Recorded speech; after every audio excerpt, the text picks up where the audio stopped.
So this breakout session, it'll go from 2 until 3 o'clock. We'll have a couple different, or 3 different sections to it. So first we're going to have we have a panel of speakers, obviously. Welcome to our panelists. Obviously, Bishop John Folda, Chad Przowski, and Deacon Bruce Dahl. So we're very glad to have them with us here this afternoon. So each of them will be giving a brief presentation on our topic. And then there are questions that I've handed out on the table. So every table should have at least one copy of the questions, where you will have the opportunity to discuss those questions based on what you've heard all day long, what you've heard in the topics presented this afternoon.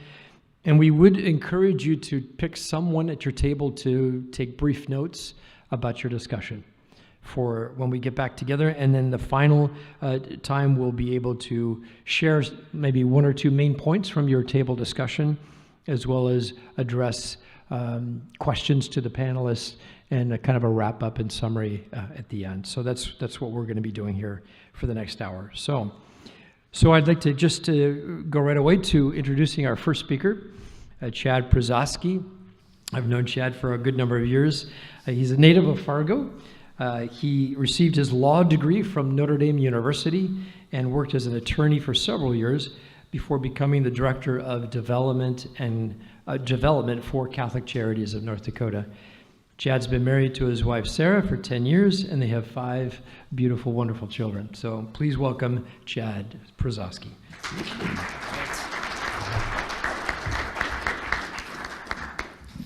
Well, thank you very much for having me. I'd like to share some thoughts today on prayer with all of you, particularly public prayer in groups. And I kind of wondered what I was doing on this panel. I found myself here, and we were kind of talking about it, and I was like, what's the common tie between these esteemed men on my left and my right here? And I thought about it, and I finally figured it out. On my left is Bishop Folder, our local ordinary, the technical term for a bishop in being in charge of the area. On my right is Deacon Bruce Dahl, who with his Med Cross is extraordinary. And then I'm here, and I am just ordinary. So I was praying and thinking about this, and kind of what came to me was thinking about the theme was kind of the P's of prayer. And so some different words here and some thoughts that I'd just like to share with you. And I will again, maybe it's my lawyer training, but say that these are my own personal thoughts and opinions, and please go easy on me. So, the first thing, and here's the biggest secret to prayer, I think, and this being a men's conference, and so many of us love our sports, as we talked earlier about, Carson Wentz, and half of the conversations in the hall have been about the Bison, and not just the football, but also basketball lately this year. Looking at this sports thing, and what's the biggest secret to prayer, to having a strong prayer life? It's kind of obvious. It's practice. So you think about that, and I like it from the sports context to this. Michael Jordan, who many of us remember. You look now at like Steph Curry. These guys can just shoot a basketball like blindfolded. They can do that like it's nothing. Well, what's the secret to it? It's practice. Steph Curry, the best shooter in the NBA right now, he grew up, his dad was an extremely talented three-point shooter at his own time. Steph Curry is not much taller than I am. He plays against these men that are giants, and he wins all the time, and it's practice. I don't know how many thousands of shots he puts up, but I think that's analogous to our prayer life, the practice of that. I've had a couple of close friends that you'd see this, and they'd come and we'd invite them to come play basketball with us, and they'd go there and they hadn't played much before. And so what do you think is going to happen? Well, if they hadn't played before, they get there, and a lot of them are like, well, I'm not very good at it. I don't like basketball. I'm going to give up on this. I'm not going to do this. I'm going to quit on this. Well, one of these friends ended up, I think he was bored or something one year. He was in college, and he had some friends that played basketball, and he's a terrible basketball player. But he was a good athlete. He was talented. He just never played before. And so he started playing regularly, and he came back this summer and joined us and played one time, and all of us are like, hey, what happened? All of a sudden, completely, he could play basketball. Well, he had put some of the time in. Or guys will ask, okay, well, Chad, you're how come you're a better shooter than I am? And I'm like, well, I've been practicing. I don't know how many times I've shot the ball over the years. And that's where it is with prayer, is it takes practice. Now, another thing, if you talk to a good athlete, almost without reservation, they will all credit some wonderful coaches they've had over the years. Talk to Carson Wentz, he'll talk about the great coaching he had at NDSU and stuff. All of these guys, they didn't do this in a vacuum. It wasn't by themselves. They didn't all of a sudden become star athletes. They had coaches that they think. Us, in our lives in prayer, we have another term that we use for these coaches a lot of times. Often it's spiritual directors. It's other mentors. It's other, men and women in our lives that have been examples to us for prayer. We need that support of others. The church is a gift to us to help us grow closer in our relationship with Christ, not individually, but together, sharing our gifts with others. So I think one of the biggest things is practice. And we talk about that, a lot of these professions. It's practice of law. It's called the practice of medicine. There's a reason for that. It's because we grow better by practicing. That's why now a lot of times people ask me to lead a group prayer or something, and I can do that because I've been terrible at it, but I've done it enough times that eventually you can't help but get better at it. And that's that's just one of the biggest secrets I think there is to prayer. Another thing I wanted to share with us is sometimes you feel like with prayer you're the only one that's praying. You're the only one there, but contrary to public belief, prayer is very popular. Look around the room. Anybody in here that doesn't know the Lord's Prayer? Throughout our community and stuff, all different denominations are tied together with the Lord's Prayer. Some of them might have a little bit different wording, but it's amazing, and that's proof to me that prayer is actually very popular. Different faiths have different ways of praying, but we've been gifted with that. And in the Catholic faith, there are so many different opportunities and methods and ways of prayer that I think anyone could find a type of prayer that suits them. And so, we have that, or just looking out here, there's all kinds of different, rosaries, but it's the same. It's the same prayers with the Our Father, the Hail Mary, the Glory Be. And that's another way we can be united in public prayer. It's an extra gift that is easy for us to do because you look around and you don't have to make something up yourself all the time. People already know these prayers, so it's very easy to lead a public prayer that way. And of course, our church has the background, the faith with universal prayer in Latin that way. Or for me, it was wonderful. I still remember how powerful it was years ago going to World Youth Day and seeing people praying in all these different languages. And it took us a while to catch on that, what was this beautiful, chant or song that they had? Well, they're praying the Lord's Prayer in Spanish, in French, in all these different languages. That's public prayer and the power of it. Or earlier today, when we had all these people united together in prayer, in public prayer at the Mass, the liturgy. Isn't it powerful when you have so many different voices where people are joining together? It's amazing. One of the other things that you remind us with the conference is being prepared. So to lead public prayer, the difference if someone's been prepared or not, that they've at least thought about it. Hopefully they've written out some, if they know they're going to be on call like this, if they're going to be in front of the mic, they've got some notes. They may not stick to them exactly, but you can tell the difference. If someone's, when others are not prepared, and so if you have the opportunity to, that others will tell, and they know if you're just flying and making things up, as opposed to being prepared that way. How am I doing for time? Am I over? A minute? Perfect. So a couple other things I've learned, with this is examples. You never want to be pushy. There's another P word there. You never want to be pushy, but you can invite people and stuff. And usually, if you're talk about, people are always like, should I pray in public? Do I pray at a restaurant or something? Well, if that's part of who you are, then why wouldn't you?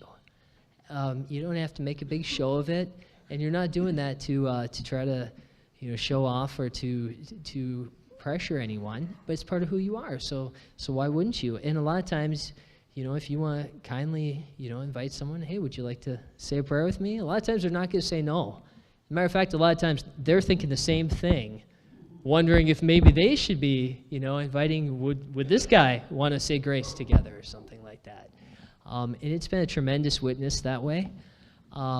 Another thing is, it's interesting with, again, I think you want to be, prepared. And one thing to mention is with priests in prayer and stuff. And I found it very helpful to be deferential when you have a priest in the group and stuff and invite them. But sometimes you can also be respectful in that way that, sometimes you don't want to be putting them on the spot necessarily. Or you can ask them, would you like to lead a prayer? Would you like me to? And but you can also, then ask them to give us a blessing or something like that. And that's a wonderful way I've found to be able to, to be respectful to others and stuff that way. It's appreciated. And then, the final things in my last 30 seconds or so is you have to persevere. So again, wrapping it up, going full circle, is to, keep practicing and keep trying. And don't give up. Prayer, it's, you start trying and like, oh, I'm not used to this, I'm new to it. It's tough. Or trying a different kind of prayer, and that's where, again, it's the example. You don't become a great athlete. You don't become a great prayer overnight without practice. I don't know why we think that it should be any different than anything else in life, where the more you do it, the better you can get at it. And so, again, just, the public prayer is a wonderful opportunity to be yourself. It can be powerful. It should be personal. And, it can also be practical. So it doesn't have to be something, earth-shattering or something, just being who you are. So I encourage all of you to continue to work to try to go in our prayer lives and deepen our relationship with the Lord and with others. Thank you very much. Thank you, Chad. So our next panelist is Deacon Bruce Dahl. He has been married 45 years to his wife, Terry. They have 4 married children and 12 grandchildren. Deacon Bruce was ordained a deacon for the Fargo Diocese by Bishop John Folda on October 31st, 2015. I remember, I was standing right there. And serves now as a deacon at Nativity Church in Fargo. Prior to his being ordained a deacon, Bruce worked as a family physician in West Fargo for 36 years. So please join me in welcoming Deacon Bruce Dahl. Thank you, Monsignor. When Brad Gray asked me to be on this panel, and he said that Monsignor Schlesman was going to be there, and Chad, and Bishop Folda, when I heard who was on the panel, at first I got really intimidated by it, but then I thought, I'll be on the panel with the person that trained me, the person that ordained me, and the person that I watched grow up through the Shanley school system and now turned into such a fine young man and such an active Christian and doing so many good things for Catholic Family Services. So it's a blessing to be here with these gentlemen. And when I look out in the group out there, I see so many men that have been a part of my spiritual journey. And I really want to thank all of you for being a part of it and for the encouragement and example so many of you have been in my life. As Monsignor said, our identity has been attacked. I was at a seminar a while ago where they talked about a 3-layered wedding cake. They said the first layer is God, the second layer is man, and the third layer is purpose. And we got to get the foundation right before we know the second layer, the third layer. We need to know who God is before we know who we are. And before we know what our purpose is, we need to know God is, who we are, and then we know our purpose. And that's why there's such a hunger for purpose in our world today. Rick Warren's book, The Purpose-Driven Life, has sold more books than any other book other than the Bible. There's a hunger there for purpose when that many people would buy this book with the title Purpose-Driven Life. And the reason we're hungering for our purpose is because we don't know who we are. If I would have showed you this cell phone 20 years ago and handed it to you, you would think it's a worthless piece of junk. But now, how many of us, if we lose our cell phone, panic because we know it's got a purpose, because we know its identity? So in the brief time I have here, I'd like to just share 3 tools to help us grow in our identity. 3 tools to fight against the evil one when he's attacking us. And it just so happens that the examples I have on 2 of these tools were taught to me by 2 of the men on this panel. And I hope they're okay with me sharing their story. I didn't quit with them before, but it's good things. First step include Monsignor Schlesman. One of the first days of our deacon formation, he said, I want to tell you guys something. It's going to happen to you. You're going to be running along this formation. You're going to be thinking you're doing really good. You're going to be looking down your feet and thinking, I'm really making a lot of progress. I'm really learning a lot of stuff. I'm doing really good. And then all of a sudden, crash. We're going to hit a brick wall. And we're going to go flat on our back looking up in the air. And he said, that's good. That's when you can finally start making progress, because then you're going to realize that you can't do it. And until we realize we can't do it, we're not going to make progress. We can't really come to a life of prayer that's effective without the gift of God, the grace of God, and without realizing that we can't do it. And that's the gift. That's step number 1, humility. We need help. Second thing Monsignor said was not only that it helps us to learn humility, it also gets us looking in the right direction, because we're lying on our back, finally looking up instead of looking down at ourselves. Which leads me into point number 2. And that occurred on October 2015, the day of my ordination. My 4 deacon classmates and myself were standing at the back of the cathedral, and we were getting ready to go up to be ordained, and Bishop Folda was standing right behind us. And the kind, compassionate man that he is, he could see that we were terrified. So he made this comment that's been really, really helpful for me in my diaconate. He said, gentlemen, I want to tell you something. 90% of the spiritual life is just showing up. And you showed up today, so don't worry. It's going to be okay. And I think if it ties again with what Chad said, we got to practice, we got to be there. We just need to show up. God always shows up. We're the ones that don't show up. So it's really important that we take the time to show up on a daily basis.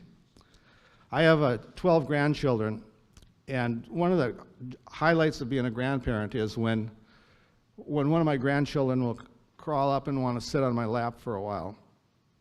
I really like it when they show up. And God feels the same way. He wants us to crawl up on his lap and just sit there and be there with him.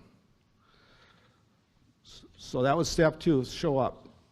The third step I learned from a mentor that I had for about 20 years who taught a men's Bible study. His name was Art Grimstead.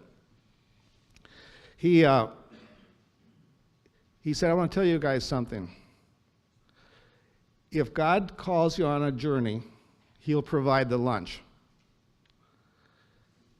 That taught me the third tool, which is trust. We just have to trust in Jesus. Remember, Jesus could have told St. Faustina anything to put under that divine mercy image, but what did he choose? He chose the prayer, Jesus, I trust in you. And we just have to trust in our prayer life that Jesus will listen and answer and give us the strength that we need for that. I just want to tie an experience of my diaconate that ties together all 3 of that, humility, showing up, and Jesus, I trust in you. It was the Christmas of 2017. I'd been a deacon. That was my second Christmas of being a deacon. I was in the sacristy. It was about 10 minutes before Mass started on Christmas Day, 9:15 Mass. Church is full. You know how it is on Christmas Day. Priest is Father David in there. Father David's a great priest and everything. And I don't mean to be anything negative about it, but English is his second language. And he said, Deacon, I've been given a lot of homilies so far this Advent, and why don't you tell the people a few words? My first thought was, no, I can't do it. Humility. I knew I couldn't do it. My second thought was, well, I showed up. My third thought was, if God calls you on a journey, he'll provide the lunch. So I thought, So I said yes. And then right after that, I panicked, and I got an insurance policy. My grandson, who was 11 years old, was altar server, and he was standing right by there hearing that. And I said, Joe, go out and tell your grandma and your mom that I'm going to be giving the homily, and they should pray for me. So I don't remember ever in my life focusing as much on the first and second reading in the psalm as I did on that. And I don't think I've ever said, Jesus, I trust in you more in about a 10-minute period that I did. I don't remember what I said at the homily, but something afterwards happened that really stuck with me. Our liturgist came up, and she had heard me give multiple homilies, and she's never said a word to me about any of the homilies. She said, Deacon, that was the best homily I've ever heard you give, and it was the first time you never seemed nervous when you gave the homily. So I realized then, God, it wasn't me. I had no preparation, but it was just a matter of humility, knowing that I couldn't do it, showing up, and Jesus, I trust in you. So God bless you, brothers, on your journey, and remember those 3 steps, and I think it'll help you in your journey of prayer. Thank you. Thank you.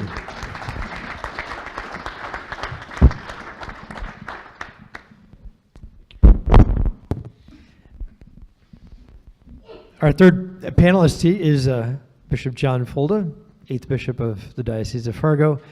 We know he hails from Nebraska, from the Lincoln Diocese, but actually was born in Omaha. And he had the privilege and grace of being a seminary rector for 14 years, right before his appointment as bishop here in Fargo. So he was well prepared to deal with priests because he had been dealing with them as seminarians first. So, Bishop Fulda, please. Thank you. Thank you. I always worry a little bit when somebody tells a story involving something that they say I said. I just kind of have to hold my breath. It's like, oh, what did I say that time? So, fortunately, that one was okay. That's good. I was asked, I think, to just talk in the context of prayer for leaders. And in many ways, brothers, we're all leaders. Leadership is a calling, and it can come to us in a formal role. You know, you might have leadership in an appointed position. You know, I as bishop, some of you as pastors, some of you as leaders in business, whatever the case may be. In your family, certainly, that's a role of leadership. Leadership can also be informal. It can be ad hoc. You know, you can be called forth to lead in a situation that you find yourself in. And whatever the case may be, in all of these different modes of leadership, I would propose to you that prayer is essential. And for the leader, prayer is not an option. Prayer is necessary. You know, even if we don't have any sort of formal responsibility of leadership, nonetheless, every one of you is called upon to be a leader in our time, in our culture, just by being the man of God that we've been talking about all day, being a son of the Father. I love the example of Pope St. John Paul II. He truly is my hero. I literally grew up with him. He was elected when I was a senior in high school, and he died almost 27 years later when, as Monsignor said, I was the rector of a seminary. So, you know, he had such a seminal place in my growth as a man, as a Christian, and as a priest. There's a story told about him. It's one of those stories that if it's not true, it should be. But I think this one actually is. He was traveling on one of his many, many journeys. And as often was the case, he would sit by himself on the plane, on the jet where he was traveling. And he would read. Oftentimes he would read his breviary, or he would pray the rosary, or he would just pray quietly, you know, to himself. And one of his aides approached him and said, Holy Father, I need to speak to you about something very important. And the Pope kind of came out of that deep, deep prayer that we often saw him in, and he said, does this happen? Does this have to happen now? He says, well, it's pretty important, Your Holiness. And the Pope said, well, then I should probably pray some more. And his assistant said, Your Holiness, this is really urgent. And John Paul said, is this one of those problems that only the Pope can solve? Yes, Holy Father, it is. And then he said, then I must pray. And I'm sure eventually, he answered whatever the question was and solved the problem. The point being that in our calling as leaders, no matter what shape that takes, prayer really is necessary for us, especially if we have any desire to lead in a Christian way. I like the example of Moses. You're familiar with this image, I'm sure. He used to go up the mountain to pray to God, or he would enter into the Holy of Holies, that place where the dwelling of God had been set up in the camp of the Israelites. And in one place, I'm pretty sure it's in Exodus, it says, he came forth from the presence of God, and his face was glowing. There was a radiance about him. And it seems to me that what had happened there, he had taken on, you might say, the radiance of God himself. And from that point on, he would have a veil over his face, so as not to be a distraction to everybody else. And I think there are different ways to pray in leadership. One certainly that I think is very, very important. That is to pray for those whom we lead, those who are in our lives who somehow look to us for leadership or guidance. Pray for them, and do so to the extent that this is possible by name. When I was rector of the seminary in Nebraska for those 14 years, I remember hearing that the secretary of my rector when I was in the seminary said, Monsignor prays for all of you every day by name. And there were over 100 of us. It was a big group. But I was touched by that. I was very touched by that, to know that the father of our family in the seminary was praying for us. It would have been so easy for him just to, kind of look upon us as a crowd of noisy guys. But he brought each one of us by name to prayer. And I took that to heart. I remember when I was appointed to be rector of our seminary, I thought, I need to pray for these guys. And I need to do so by name. And I did. I tried to do that every day. And you know what that does? This is what I found anyway. It helped me to relate to them in a different way. It helped me to lead them in a different way. I didn't just see them as whatever problem they were bringing to my attention, but I saw them as young men who were loved deeply by God. And I have to be honest, I began to see them as sons as well. I had a kind of a role of a father to those young guys, and even the trained killers among them. Let me tell you, I was careful around him, but I really did. I began to relate to them, to think of them in a fatherly way as sons, which was a great blessing to me. And I think that extends to people that we work with, maybe people who work for us, who work under us. When we pray for them, we see them as more than just the function that they carry out, more than just the job that they do. I think we begin to see them more with God's eyes. We see them as fellow travelers, you might say, on the way. And so that prayer for others, I think is really essential in any kind of role of leadership. I would say too, pray for God's grace on whatever your mission, whatever your task might be.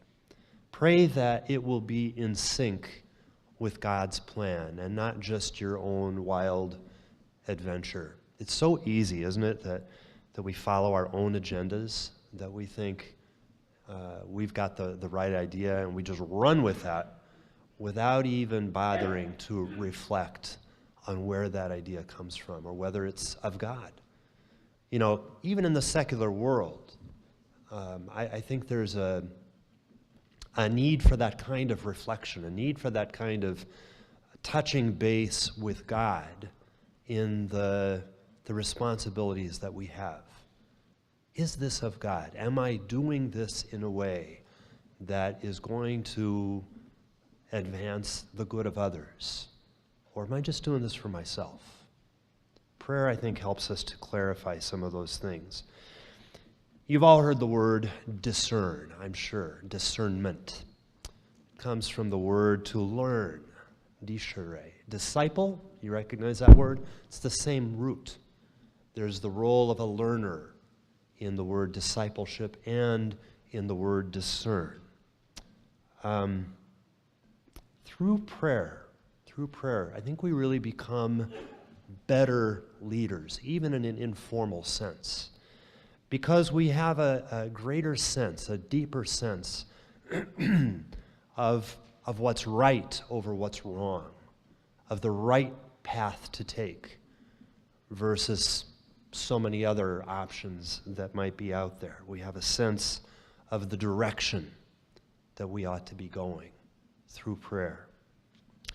And I would say, too, that sometimes in whatever role of leadership we might find ourselves in, there's also a need for a certain kind of prayer of surrender, if I can put it that way.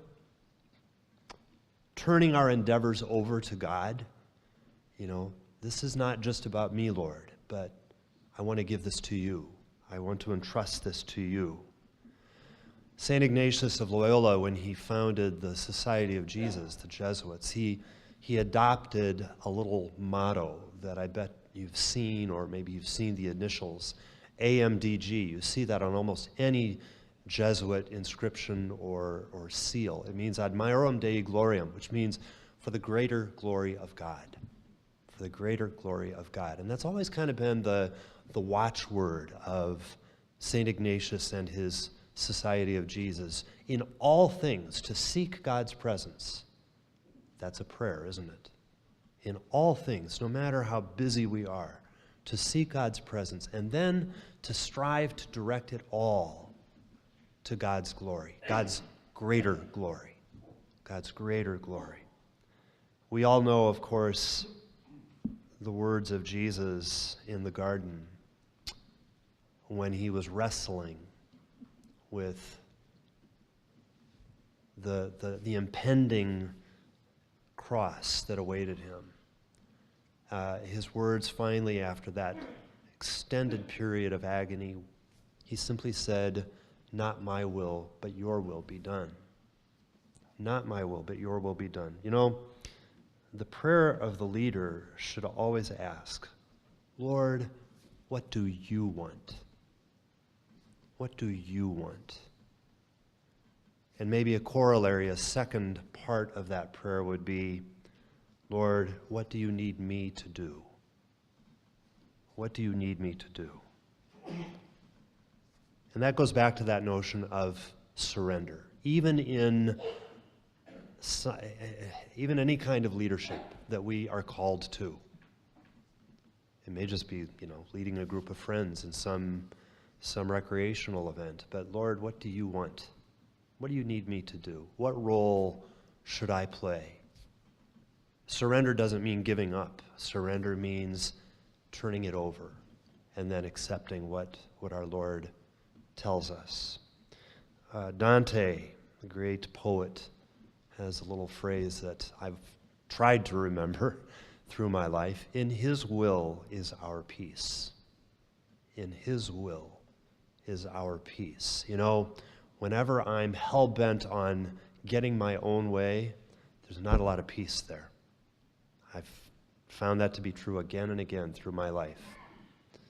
And you know, when you're a bishop, you're used to getting your own way just about all the time.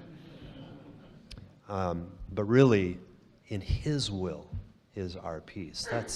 That's where we'll find the peace that will allow us to be leaders in the way that He calls us to be. So those are just a few thoughts that I have on this great, great gift of prayer, this adventure of prayer, especially for those in positions or in any kind of role of leadership. So, thank you. Thank you, Bishop.